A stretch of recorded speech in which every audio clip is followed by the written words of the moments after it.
Let's bring in a guy who knows how this all works. His name is Chris Gober.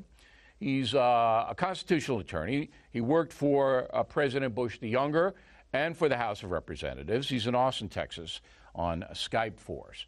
All right, so my general opening remarks, Counselor, do you have any problem with them? Did I miss anything? Did I misstate anything? No, you're right on. Okay.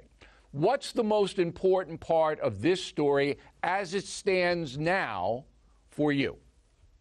Well, I think it's looking at these missing emails and figuring out the best way for the FBI to do its work, or to recover, I said emails, but text messages, recover those text messages.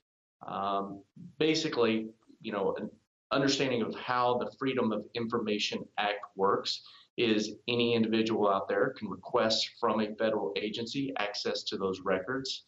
That federal agency has to turn over those records unless one of 9 exemptions applies. And if the agency here, the FBI, denies somebody's request, that requester can go to court and enforce that. That's exactly what Judicial Watch has done here.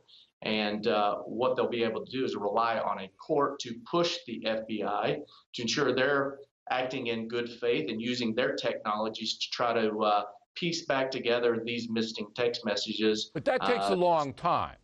It does. So it took the Judicial Watch, and nothing ever happened to Lois Lerner, the IRS supervisor who in Cincinnati was unfairly auditing conservative groups. Nothing ever happened to her. And it took a long time to get this to the public. Now you have an inspector general on the Justice Department side, Michael Horowitz, right? So he has the power to go into the FBI and say, give me that stuff right now.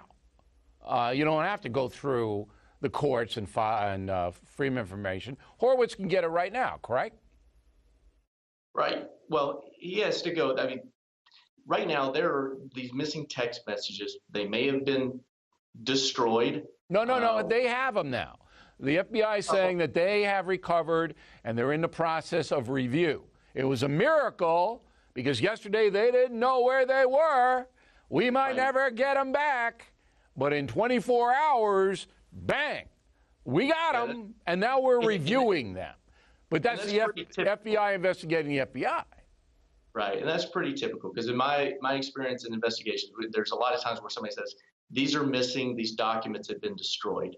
There are softwares out there that are able to piece back these destroyed documents and otherwise. And so you see a push from Judicial Watch by filing this court action. Suddenly the FBI starts looking in, I think, using those technologies they have and start discovering more and more of these missing texts.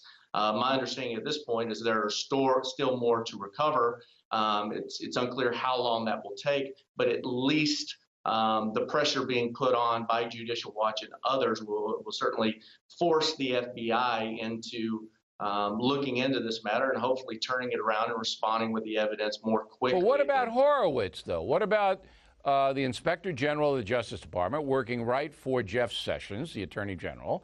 Sessions has got no reason to protect the FBI. He's a Trump appointee. So Horowitz, I mean, he's got to be standing there, and Sessions got to be saying, hey, you better make sure that the FBI is doing what they should do. Because, again, you got the FBI investigating the FBI. So does Horowitz have the power to go in and say, I want to see what you have. I want to see right now what you have. Does he have the power to do that?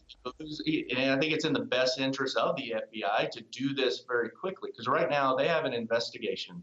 I mean, it entirely is being discredited by the fact that they not only have FBI agents with these types of text messages that have already been revealed, but now to have 5 months of text messages that are just absolutely critical to determining what kind of actions and they were engaged in going missing. Right now, this is just very bad for the FBI. Horrible. If you're that Inspector General, all resources should be directed towards salvaging what they have, getting this evidence together, and turning it over because it just makes the FBI look really incompetent altogether. All right, last question for you. The House committee Nunes's committee and Trey Gowdy and these guys, they've released to the public some pretty damning stuff already from Strzok and Page. So the public knows that Strzok and Page, they were doing not good things. Right. Now we have next week a threat by the House, Nunes, to release another memo that they've written, the Congress has written, not the FBI, but Congress, congressional investigators, all right, led by Devin Nunes, have written a 4-page memo that links up the discredited dossier, all right, paid for by the Democratic National Committee and the Clinton campaign that accused Trump of doing all kinds of horrible things in Russia. That's now been debunked. They used that, the Justice Department under Loretta Lynch, used it to get a FISA surveillance warrant. It means they went to a judge, gave them this dossier, said, Judge, you got to give us the power to listen to the Trump campaign, you know, furtively, secretly. Judge apparently signed that warrant, and the taps began. And you'll go back to Donald Trump saying, hey, they tapped me in the Trump Tower.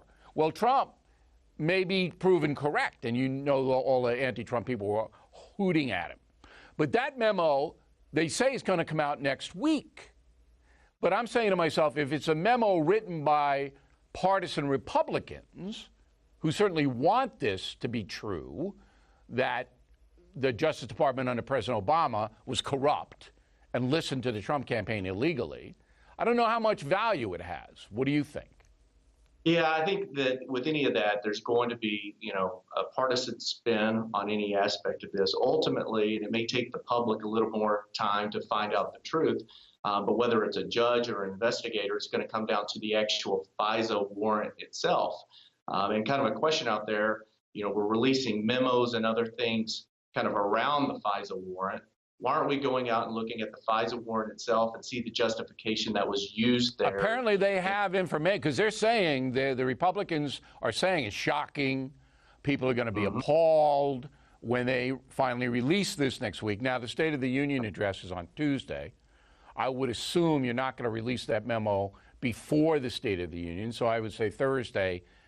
You know, Friday is not slow news day, so Thursday might be the time. But that's conjecture on my part.